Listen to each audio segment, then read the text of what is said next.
नमस्कार मित्रों एवं प्रिय छात्रों, आप सभी लोग को सुप्रभात। एक बार पुनः मैं आप सभी के समक्ष व्याकरण की गंगा में आप सभी लोगों को नहलाने के लिए मैं इस प्रातःकाल उपस्थित हो चुका हूँ। तो आइए एक बार पुनः माँ सरस्वती का नाम लेकर के इस व्याकरण की कक्षा में प्रवेश किया जाता है। चलिए, आज का हमारा जो विषय रहा है वह है परिवर्तनशीलता। क्या है? परिवर्तनशीलता। क्योंकि जानते हैं, कल हमने आप लोगों को पढ़ा दिया था कि भाषा की कुछ विशेषताएं, 10 विशेषताओं के बारे में विस्तार पूर्वक जानकारी प्राप्त हुई थी आप सभी लोग को। लेकिन एक जो विषय था परिवर्तनशीलता, तो उसके बारे में थोड़े हम कहे थे गहनता से अध्ययन करेंगे। तो आइए उसी गहनता को हम समझेंगे। इस टॉपिक को यदि हम परिवर्तनशीलता अथवा हिंदी की विकास यात्रा के कह दिया जाए तब भी कोई संशय नहीं है। हिंदी की विकास यात्रा, यदि हम इस टॉपिक को, इस प्रकरण को, इस बिंदु को हम हिंदी की विकास यात्रा की भी कह दिया जाए तो कोई इसमें संशय नहीं है। तो आइए हम लोग चलते हैं एकदम व्यवस्थित ढंग से। सर्वप्रथम हम समझेंगे कि जो देखिएगा, सर्वप्रथम आती है हमारी संस्कृत भाषा। क्या आती है? संस्कृत भाषा। तो सर्वप्रथम जो समझेंगे कि संस्कृत शब्द का निर्माण कैसे हुआ है। तो देखिए, सबसे पहले संस्कृत के बारे में जान लिया जाए तो देखिएगा, इसके बारे में सबसे पहली बात होता है तो इसके हम समझ सकते हैं इससे कुछ बारे में कि संस्कृत शब्द का निर्माण सम उपसर्ग प्लस क्रिया मूल में तब प्रत्यय जोड़ने से मिलकर बना हुआ है, जिसका मतलब होता है सम। सम मतलब क्या होता है? ठीक ठीक प्रकार से, ठीक ठीक। अक्रिय मतलब करने वाला, करने। क्रिया मतलब होता है करने वाला, होता है प्रत्यय जोड़ता क्या होता है? करने वाला हो जाता है। ठीक यानी क्या करने वाला? संस्कृत क्या करती है? आखिर बात आती है कि संस्कृत में क्या होता है, संस्कृत हमारे जीवन में क्या उपयोगिता रखती है। तो समझिएगा, संस्कृत का मतलब भी होता है क्या, इसका जो मतलब है इसका निकलता है कि शुद्ध करने वाला। क्या होता है? शुद्ध करने वाला, परिमार्जित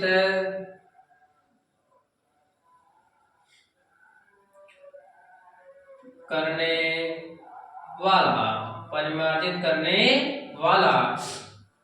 ध्यान समझिएगा, परिमार्जित के शुद्ध करने वाला मतलब क्या है? जो हमारे व्यवहार को, हमारी वाणी को, हमारे चरित्र को, हमारे सभी सांगोपांग अंगों को, हमारे सभी चीजों क्या करेगा? शुद्ध करने वाली भाषा जो क्या है वह क्या है? संस्कृत। बात शुद्ध कैसे करती है? जानते हैं, संस्कृत एक ऐसी मतलब विशाल साहित्य है जिसमें हर बिंदुओं के बारे में जिक्र बहुत गहनता से किया गया है। इस नाते से देखना पड़ेगा कि संस्कृत में जो चीजें से मानेंगे, हमारी समस्याओं का समाधान यदि हमको मिल जाता तो हम शुद्ध हो जाते हैं, मतलब हमारा काम हो जाता है। उसी प्रकार से संसार में जितनी भी समस्याएं हैं उनका समाधान संस्कृत साहित्य में उपलब्ध है। इस प्रकार से हम संस्कृत साहित्यों के तथ्यों को जान करके, नॉलेज को गेन करके हम क्या करते हैं? अपने जीवन को शुद्ध बनाते हैं। तो कुछ इसी प्रकार से हम अपने जीवन को क्या करेंगे? शुद्ध करने के लिए संस्कृत भाषा का उपयोग करेंगे। अब देखिए, संस्कृत भाषा का यह जो रूप है ये आगे चल के दो रूप में बदलता है। एक होता है वैदिक रूप और एक होता है लौकिक रूप। क्या होता है? और लौकिक मतलब लौकिक मत समझ लीजिएगा, ठीक है। एक क्या होता है? वैदिक रूप होता है और एक होता है लौकिक स्वरूप होता है। इसके बारे में यहां समझ लेते हैं। देखिएगा, वैदिक जो शब्द है, वैदिक जो शब्द है देखेंगे तो वैदिक शब्द वेद शब्द में एक प्रत्यय जोड़ने से बना है। यदि हिंदी के अनुसार देखें तो ऐसे बना है, लेकिन इसलिए आने तो विद धातु में इत्यादि प्रत्यय लगते हैं, तब जाकर के यहाँ पर क्या होता है? समझ करता है। और वैदिक शब्द किससे बनकर है? वेद मूल शब्द में एक प्रत्यय जोड़कर बना हुआ है। वेद मतलब क्या होता है? ज्ञान। क्या होता है? वैसे इसका उच्चारण क्या होता है? ज्ञान होता है, ठीक है। यानी कि ज्ञान, यश मतलब यहाँ पर क्या है? संपदा। या संबंधित कर सकते हैं आप। एक मतलब संबंधित यानी कि जान से संबंधित जो है उसे क्या कहते हैं, वैदिक। क्योंकि जानते हैं वैदिक के मतलब इसका यदि शाब्दिक अर्थ देखा जाए तो क्या कहेंगे, वेदों से संबंधित। क्या, वेदों से संबंधित। वैदिक मतलब क्या, वेदों से संबंधित, यानी कि संस्कृत का एक ऐसा रूप जिसमें वेदों की भाषा रही है और वेदों से संबंधित रह गई। इसी को हम संस्कृत में कहते हैं कि वेदे भवः, वेदे भवः वैदिकम। यानी कि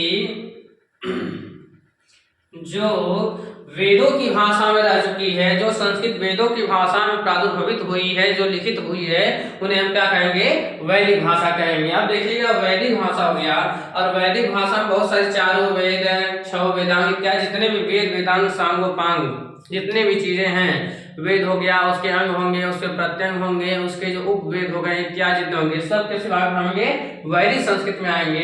इसके अब नीचे आएंगे तो देखेंगे लौकिक संस्कृत के बारे में। किसके बारे में, लौकिक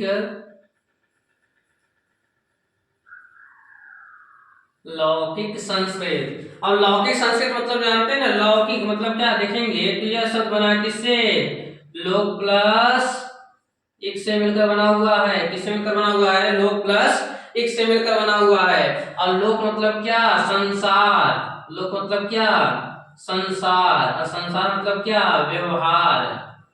यहाँ पर संसार मतलब क्या, व्यवहार। यानी संसार की भाषा यानी क्या, व्यवहार की संस्कृत। क्या जाएगी, व्यवहार की संस्कृत क्या कहलाएगी, लौकिक संस्कृत कहलाएगी। और इसी को हम संस्कृत से यानी कि यहाँ समझ सकते हैं कि देखिएगा, लोके भवः लौकिकम। यानी क्या, जो संस्कृत इस संसार में प्रादुर्भवित हो रही है, जो बोली जा रही है, जो अवतरित हो रही है, उसका नाम क्या है, लौकिक संस्कृत। तो समझ में आ गया होगा संस्कृत के दो ही रूप हैं, वैदिक और लौकिक संस्कृत। वैदिक का मतलब जिस भाषा में, जिस ऐसी संस्कृति जिसका प्रयोग वेदों में किया गया है उसका नाम वैदिक संस्कृत। ऐसी संस्कृत जिसका वाग व्यवहार में, आम जीवन में, बोलचाल में किया गया उसका नाम है लौकिक संस्कृत। आगे चलते हैं। अब देखेंगे वैदिक संस्कृत। देखिए अब वैदिक संस्कृत जो रही है वह बहुत कठिन रही है। जो वैदिक संस्कृत आपकी रही है वह बहुत ज्यादा ही कठिन रही है। इस कारण से क्या होता है कि उसका आगे चल करके ज्यादा विकास नहीं हो पाता है। अब ज्यादा विकास नहीं हो पाता है, इसका एक कारण यह भी है कि जो चीजें बहुत पढ़ने में कठिन होती हैं, जटिल होती हैं, उनका प्रयोग हम बहुत कम करते हैं। जैसे मैं आपको दिखा दूं कि लौकिक संस्कृत वैदिक संस्कृत में किस प्रकार से मंत्र इत्यादि होते हैं, वैदिक संस्कृत के कितने रूप कैसे होते हैं, तो ध्यान से समझिएगा। मैं आपको दिखा रहा हूँ क्या, वैदिक संस्कृत के कुछ रूप मैं दिखा रहा हूँ, ध्यान से समझिएगा, देखिएगा। क्योंकि आप जानते हैं कि वैदिक संस्कृत बहुत ज्यादा पढ़ने में कठिन थी, इस नाते से इसका विकास नहीं हो पाया। तो ध्यान समझिएगा। देखिए वैदिक संस्कृत है, क्या है, यह वैदिक संस्कृत है, ध्यान समझिए। देखिए ये वैदिक संस्कृत है, क्या है, देखिए ये जो आपको दिख रहा है ये सब वैदिक संस्कृति है। क्या है ये, एक मिनट रुकिएगा, देखिएगा, ये देखिए ये वैदिक संस्कृत है। क्या है, वैदिक संस्कृत है। कैसा रूप है ये, देखिए ये सब वैदिक संस्कृत के उदाहरण मिलते हैं आपको। तो ये सब क्या है, पढ़ने में कठिन है, देखने में कठिन लग रहे होंगे। तो ऐसे संस्कृत जिनका रूप ये जो है बहुत कठिन लग रहा है, इसी को हम क्या कहते हैं, वैदिक संस्कृत कहते हैं। अब जो चीज कठिन नहीं थी, जो कठिन थी उसका आगे प्रयोग नहीं हो पाया, वो ज्यादा आगे विस्तृत नहीं हो पाया, इस नाते से यही सब रहा। अब यही लौकिक संस्कृत आपको आगे बढ़ती है और लौकिक संस्कृत ही बदलकर किस में आती है, पाली भाषा में।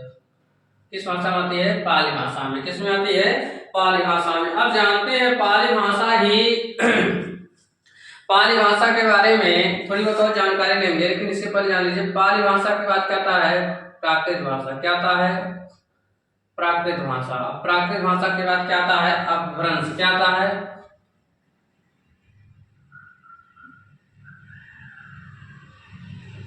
अपभ्रंश। पाली, प्राकृत और अपभ्रंश भाषा आती है। तो ध्यान समझिएगा कि इसके बाद जो आता है कि पाली भाषा में किन तथ्यों को हम याद करें, तो समझिए पाली भाषा सर्वप्रथम ये जो रही है इसमें समझेंगे। तो पाली भाषा में किसका शासन रहा है? तो बौद्धों का। बौद्धों का क्या रहा है? बौद्धों का आधिपत्य रहा है। इसमें जो ग्रंथ लिखे गए हैं वह कौन कौन से हैं? ध्यान समझिएगा। इसमें 3 ग्रंथ लिखे गए, मैं कल बता रहा हूँ, कल बता दिया था मैंने। 3 ग्रंथ कौन कौन से हैं? तो इसको तीनों को कहते हैं क्या? त्रिपिटक कहते हैं। क्या कहते हैं? त्रिपिटक कहते हैं। अब त्रिपिटक में कौन कौन से 3 शामिल है? तो ध्यान समझिएगा। पहला है विनय पिटक, दूसरा है सुत पिटक और लास्ट है द्विपिटक। क्या है? द्विपिटक। ये आपके क्या है? ये तो बौद्धों यानी पाली भाषा के कुछ ग्रंथ हैं। अब आएंगे प्राकृत भाषा में। किस प्राकृत भाषा में क्या होते हैं? इसमें किसका आधिपत्य था? तो जैन लोग का। क्या था? जैन लोग का। जैन लोग का आधिपत्य था।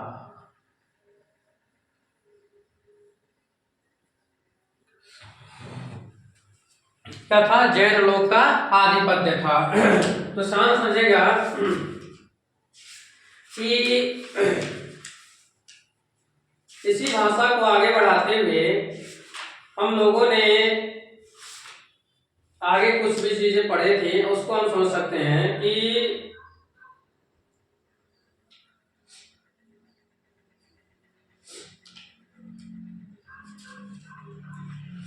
देखिए ये चीजें हो गई। अब आते हैं अपभ्रंश। तो अपभ्रंश मतलब क्या? देखिए अपभ्रंश मतलब देखेंगे, अप मतलब होता दूर होना, भ्रंश मतलब टूट कर, यानी कि प्राकृत भाषा से ऐसी भाषा जो प्राकृत भाषा से अपने स्वरूप को बदलकर यानी अपने स्वरूप को तोड़ करके आगे निकलती है, उसी का नाम क्या रहता है?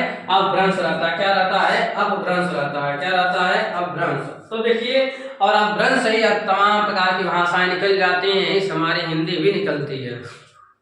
यही अपभ्रंश भाषा रही है जिससे हमारी हिंदी भाषा निकलती है। तो सर्वप्रथम इस अपभ्रंश के हम कुछ रूप देखेंगे। तो इसमें देखिएगा अपभ्रंश को हम लिखते हैं यहाँ पर बीच में, एकदम कहाँ लिखेंगे? बीच में। इसके हम कुछ रूप देखेंगे, देखिएगा।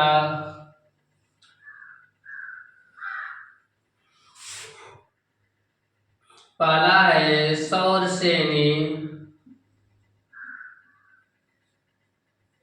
सौरसेनी अपभ्रंश। क्या है? सौरसेनी अपभ्रंश। क्या होता है कि सौरसेनी अपभ्रंश निकलता है। क्या निकलता है? सौरसेनी अपभ्रंश निकलता है। इसके बाद निकलता है अर्धमागधी, फिर मागधी। मैं आपको बताता हूँ, कुछ मैं पुस्तकों के द्वारा समझा देता हूँ, ज्यादा समझ में। देखिए इसके बाद क्या आता है? सौरसेनी अपभ्रंश के बाद आता है, देखिए सौरसेनी के बाद आता है आपका अर्धमागधी, फिर इसके बाद आता है मागधी, इसके बाद आता है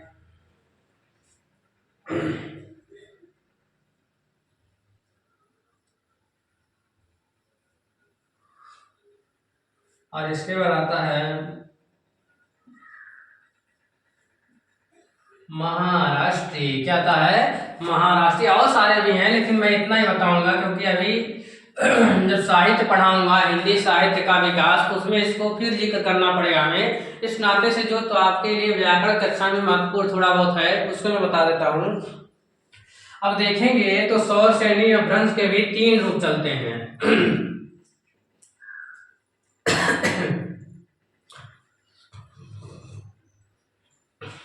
देखेंगे कि सौरसेनी के भी क्या होते हैं? 3 हिंदी हो जाते हैं। कौन कौन से हैं? एक है पश्चिमी हिंदी। देखिए यही से निकलता आपके क्या, हिंदी प्रादुर्भाव हो गया, यानी शौर से अपभ्रंश से हमारी क्या निकली है, हिंदी निकली है, पश्चिमी हिंदी।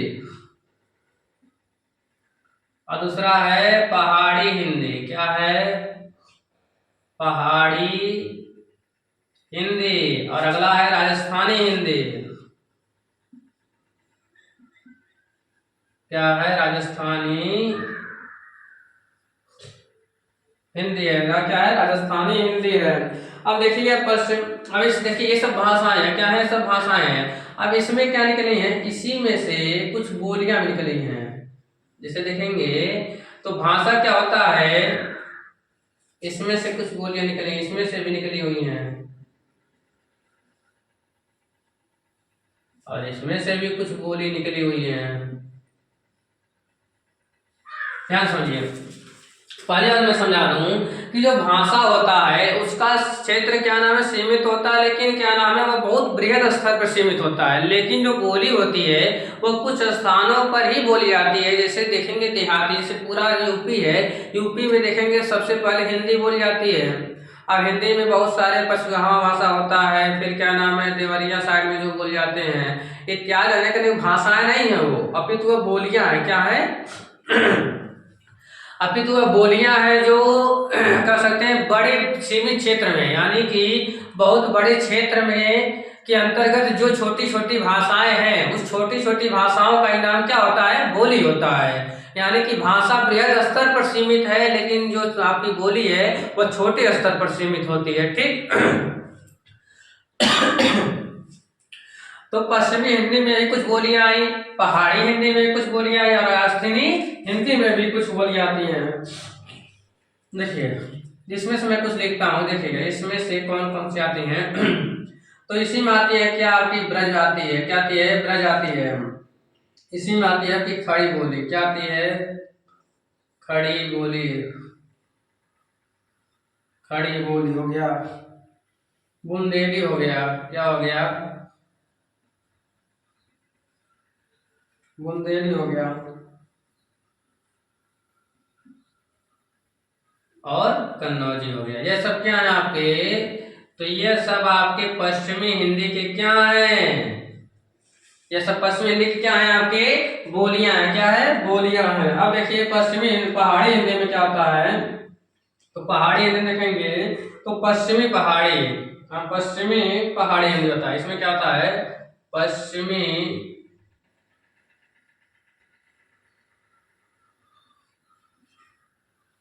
पश्चिमी पहाड़ी हो गया। फिर क्या होता है, गढ़वाली होता है, गढ़वाली। और इसके बाद क्या होता है, कुमाऊनी, क्या होता है। और यदि आप जिक्र करेंगे कि हाँ सर इसमें से कुछ उदाहरण बता दीजिए कौन कौन सी भाषाओं कैसे कैसे बोले जाते हैं, तो मैं आप अवश्य कमेंट करेंगे तो मैं अवश्य इस बात पे भी प्रकाश डालूंगा कि सभी भाषाओं में से कुछ न कुछ ब्रज भाषा के उदाहरण, खड़ी बोली के उदाहरण, बुंदेली उदाहरण, क्योंकि मैं जान रहा हूँ कि इस वीडियो ही बनाएंगे बहुत लंबा होगा, इस नाते से मैं नाम बस लिख रहा हूँ। यदि हाँ आप जिक्र करते हैं कि हाँ सर हमको बता दीजिए तो मैं अवश्य बताऊंगा, इस बात को आप विशेष ध्यान दीजिएगा।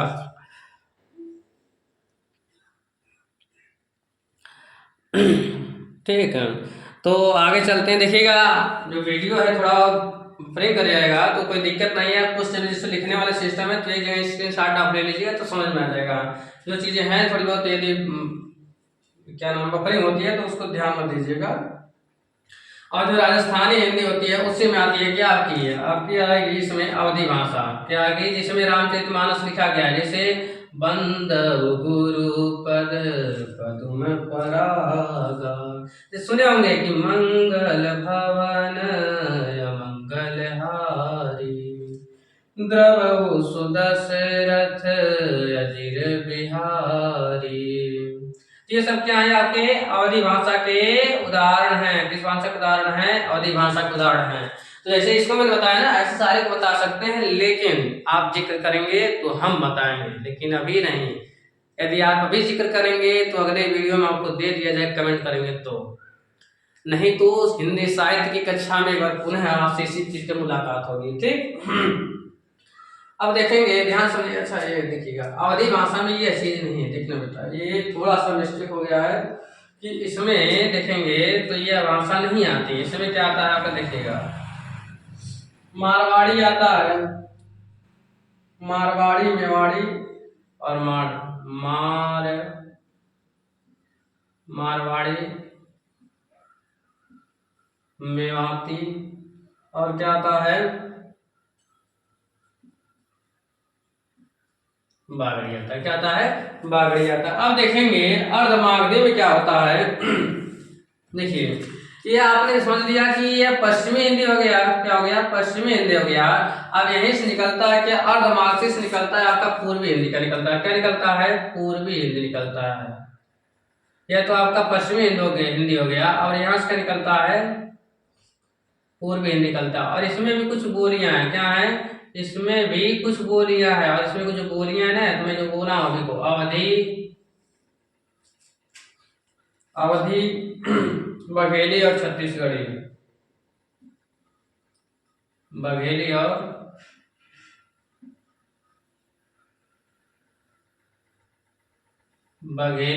छत्तीसगढ़ी। यह क्या आपके, तो इसकी जो पूर्वी हिंदी की बोलियां हैं वह क्या है? अवधी, बघेली और छत्तीसगढ़ी हैं। अब आगे समझते हैं कि मागधी में आता है क्या? बिहारी। अब देखिए, कोई पूछ सकता है कि बिहारी भाषा कहाँ से आती है, तो ये कहाँ से निकल कर आती है? तो बिहारी कहाँ से निकल कर आती है? तो मागधी से। किससे निकल कर आती है? मागधी से निकल कर आती है। किससे निकल आती है? यहीं से। अब बिहारी के ही कुछ बोलियां हैं। क्या है? कुछ बोलियां हैं। अब ये बोलियां कौन कौन सी हैं, तो ध्यान समझिएगा। भोजपुरी। अब कोई पूछ सकता है भोजपुरी भाषा है अथवा बोली, तो ये क्या है? बोली। और इसमें क्या आता है आपका? भोजपुरी, मैथिली। आप लोग सुने होंगे, ये जो मैथिली एक था, मैथिली ठाकुर है और आरती है, ये सब बहुत अच्छी गायिका है। आप लोग समझे होंगे। ठीक है, देखेंगे तो बिहारी भाषा से निकला क्या? देखिए, बिहारी किस भाषा से निकला हुआ है? तो मागधी भाषा से। और मागधी भाषा यानी कि निकले वाला भाषा कौन सी है? बिहारी। दोनों पूछ सकते घुमा करके। बिहारी भाषा किस भाषा से निकला है? तो मागधी। और मागधी भाषा से कौन भाषा निकला है? तो बिहारी। अब बिहारी की कुछ बोलियों के नाम बताइए, तो भोजपुरी, मैथिली और मगही। भोजपुरी, मैथिली और मगही। अब देखिएगा, इसी तख्त से निकला। अब यहाँ से तख्त से निकला हुआ क्या? पंजाबी। क्या निकला है? पंजाबी। क्या निकला हुआ है? पंजाबी। और ऐसे निकला है आपका क्या? मराठी। क्या निकला है? मराठी। क्या निकला हुआ है? मराठी। तो बेटा समझ गए ना कि हिंदी भाषा का यह प्रादुर्भाव किस प्रकार से हुआ है। तो देखिए, अभी तो इसके 6 होते हैं, हम क्या आपको 5 लिखवाया हूँ, अभी बहुत सारे हैं, अभी समझेंगे हिंदी साहित्य वाली कक्षा में। तो सर्वप्रथम समझिए, मैं बताऊं, देखिए संस्कृत जो शब्द है, अब पूरा रिवाइज करा रहा हूँ, ठीक है। संस्कृत जो शब्द है, संस्कृत का मतलब होता है सम, उपसर्ग और तम मिलकर बना है। इसका मतलब होता है ठीक करने वाला, यानी क्या? जो ऐसी भाषा जिसके द्वारा हमारे आचार विचार सब कुछ शुद्ध हो जाते हैं, वो क्या करते हैं? संस्कृत करते हैं। संस्कृत के 2 रूप देखने को मिलते हैं, एक वैदिक और दूसरा क्या? दूसरा लौकिक देखने को मिलते हैं। पहला है वैदिक, दूसरा क्या है? लौकिक। वैदिक मतलब क्या होता है? वेदे भवः वैदिकम, लोके भवः लौकिकम। वेदों से संबंधित जो संस्कृत है उसका नाम वैदिक संस्कृत। लोक जन व्यवहार से संबंधित जो संस्कृत उसे लौकिक संस्कृत। ठीक। और देखेंगे तो यही लौकिक संस्कृत आगे कहाँ चलती है? वैदिक भाषा कठिन थी, इस नाते से वैदिक भाषा आगे नहीं बढ़ी, और यह भाषा के चलते लौकिक संस्कृत से पाली आई। अब पाली भाषा क्या थी? तो बुद्ध भगवान ने जिस भाषा में अपना उपदेश दिया उस भाषा का नाम क्या है? पाली भाषा है। क्या है? पाली भाषा है। और बौद्धों का जो आधिपत्य इसमें था, तो इसमें 3 ग्रंथ लिखे गए थे। उस ग्रंथ का नाम क्या है? त्रिपिटक। और त्रिपिटक में कौन कौन से ग्रंथ शामिल हैं? तो विनय पिटक, सुत्त पिटक और द्विपिटक। विनय पिटक, सुत्त पिटक और द्विपिटक। देखिए, इसमें पिटक शब्द क्या होता है? पिटक मतलब, देखिए पिटक शब्द इसमें याद करने का तरीका भी है, क्योंकि पिटक शब्द इसमें क्या है? कॉमन है, तो इस नाते से याद कर सकते हैं। देखिए, अब आता है प्राकृत भाषा। प्राकृत मतलब समझ रहे हैं कि जैन लोगों का आधिपत्य था। किसका था? जैन मुनियों का आधिपत्य है, जो महावीर स्वामी रहे हैं, जो महावीर स्वामी रहे हैं, वह इसी काल में हुए हैं। तो यानी प्राकृत महावीर स्वामी ने जिन भाषा में उपदेश दिया, बना अपने वक्तव्यों को, अपने विचारों को, अपने मंतव्यों को जो शामिल किया, व्यक्त किया, वो किस भाषा में थी? तो आपकी किस भाषा में थी? प्राकृत भाषा में थी। किस भाषा में थी? प्राकृत भाषा में थी। अब इसके बाद क्या होता है? अपभ्रंश भाषा आती है, और अपभ्रंश मतलब क्या होता है? ऐसी भाषा जो प्राकृत भाषा से टूट कर, बिखर कर, स्वरूप बदल करके आती है, उसी का नाम क्या होता है? अपभ्रंश होता है। क्या होता है? अपभ्रंश होता है। देखिए, अब अपभ्रंश के ही कितने रूप देखने को मिल गया? 5 लिखाए, बहुत सारे हैं, लेकिन हम समझते हैं 5 ठो। कौन सा? 5 ठो। पहला है सौर श्रेणी अपभ्रंश। क्या है? सौर श्रेणी अपभ्रंश। अब सौर श्रेणी अपभ्रंश से ही निकली है क्या? 3 भाषाएं। कौन कौन? पश्चिमी हिंदी, पहाड़ी हिंदी और राजस्थानी हिंदी। सौर श्रेणी भाषा से कौन निकली है? पश्चिमी हिंदी, पहाड़ी हिंदी और राजस्थानी हिंदी। अब इनकी कुछ बोलियां भी हैं। तो पश्चिमी हिंदी की बोली क्या है? खड़ी बोली। क्या है? खड़ी बोली। बुंदेली। सुने होंगे, बुंदेले हर बोलो की मुँह सुने हमने कहानी थी, खूब लड़ी मर्दानी वह तो झांसी वाली रानी थी। तो ये चीजें हैं। अब पहाड़ी इंग्लिश क्या निकली है? पश्चिमी पहाड़ी, गढ़वाली और कुमाऊनी। ये क्या है? बोलियां हैं। राजस्थानी इंग्लिश कौन सी है? मारवाड़ी। नहीं तो मारवाड़ी सुने होंगे आपने, नाम सुना होगा। मेवाती और बावली का नाम नहीं सुना होगा, लेकिन हम करें चर्चा करेंगे एकदम फुल डिटेल, कोई चीज संशय नहीं रह जाएगा हमारे क्लास में। हमारे ऊपर विश्वास करके आए तो आपको विश्वास को तोड़ना नहीं है। इन सभी चीजों के बारे में डिटेल से हम समझेंगे, हर एक चीज के बारे में, हर एक भाषा के बारे में समझेंगे डिटेल में, आज आप जहाँ तक संभव हो पाएगा। भले ये वीडियो 2-3 घंटा का बन जाए, उसमें कोई दिक्कत नहीं है, आप लोग प्रसन्न मन से देखते रहिए। बागड़ी। अब आता है अर्धमागधी। अर्धमागधी से क्या निकला? ऐसे इधर पश्चिमी हिंदी निकल गया, उधर क्या निकल गया? पूर्वी हिंदी। क्या निकल गया? पूर्वी हिंदी। तो पूर्वी हिंदी कुछ बोलियां कौन सी? अवधी, बघेली, छत्तीसगढ़ी। बोली अवधी, बोली, छत्तीसगढ़ी। जहां है उसे बैठेगा। अवधी, बोली, छत्तीसगढ़ी। अवधी, बघेली, छत्तीसगढ़ी। मागधी से कौन भाषा निकली है? बिहारी। कौन निकली है? बिहारी। बिहारी कौन सी बोलियां हैं? भोजपुरी, मैथिली, मगही। भोजपुरी, मैथिली, मगही। टक से क्या निकला है? पंजाबी और महाराष्ट्र निकलेगा मराठी। अच्छा, एक बात आ रही है आपको, सर जी बदल कैसे जा रहा है, क्यों बदल रहा है? तो समझिए, भाषा का परिवर्तनशीलता का गुण पाया जाता है। क्या होता है? परिवर्तनशीलता गुण पाया जाता है कि ये देखिए, जलवायु, मौसम, वातावरण के अनुसार सब चेंज होते रहते हैं। देखेंगे आप सभी लोग कि जो बिहारी लोग होते हैं, यानी बिहार साइड में देखेंगे तो का नहीं बोल पाते हैं, के खे गे बोलते हैं। कुछ स्थानों पे कुछ वर्णों का उच्चारण लोग नहीं कर पाते हैं। क्यों नहीं कर पाते हैं? क्योंकि उनकी जलवायु, उनका जो मौसम, उसका जो वातावरण है वह उचित नहीं है उस वर्ण के लिए। तो ये चीज होता है। जैसे मैं देखूं बताया हूँ, तो भाषा में ज्ञान में आगे देखेंगे। देखिए, जो शब्द एक होता है, पहले देखेंगे, पहले होता था बिहार में पाणी ग्रहण होता था। क्या होता था? पाणी ग्रहण। इसमें आप देखिएगा, समझ में आएगा। अब पाणी ग्रहण मतलब क्या होता है? पति और पत्नी के हाथ को एक पिता के द्वारा क्या होता है? एक दूसरे के हाथ में सौंप दिया जाता था। तो पाणी मतलब क्या हो गया? देखिए, अब पाणी को क्या कर दिया गया? हस्त। अब ग्रहण को क्या कर दिया गया? बंधन। क्या कर दिया गया? बंधन। क्या कर दिया गया? बंधन। यानी कि पाणी ग्रहण शब्द किसमें बदल गया? हस्त बंधन में। अब इसी को आगे बदल में तो क्या हो गया? हस्त से हथ बन गया। क्या हो गया? हस्त से हथ बन गया। और बंधन से क्या बन गया? बंध बन गया। क्या बन गया? बंध। जैसे देखेंगे, प्रबंधन से प्रबंध, निबंधन से निबंध इत्यादि शब्द बनते हैं, उसी प्रकार से अभी बन गया। यानी हस्त बंधन से हस्त बंध, हथ बंध बन गया। और यही से बन के हस्त बंध में क्या? हस्त में बदल गया। और बंध किस में बदल गया? बैंड में बदल गया। क्या बन गया? बैंड में बदल गया। हस्त बैंड। तो हस्त बैंड शब्द कहीं और सुना नहीं आया है, यही पाणी ग्रहण में से आया, ये जान लीजिए। किससे? पाणी ग्रहण शब्द से आया है। तो ये मतलब क्या? अब देखिए, इसका प्रभाव क्यों पड़ता है? क्योंकि हमारी सब चीजों का प्रभाव पड़ता है। अभी विस्तार से समझना चाहेंगे तो समझिए कि शब्दों पर जलवायु का बहुत ज्यादा प्रभाव पड़ता है, मौसम का, वातावरण का अत्यधिक प्रभाव पड़ता है। देखेंगे, कुछ वर्णों का उच्चारण यदि मान लीजिए सामान्यतः तो कर लेते हैं, लेकिन ठंडी में यदि आती है तो दर्द कड़कड़ाने लगता है, तो उन वर्णों को हम कुछ वर्णों को नहीं बोल पाते हैं। तो ये हमारे वातावरण को प्रभावित करता है। तो इस तरह से शब्द बदलते जाते हैं।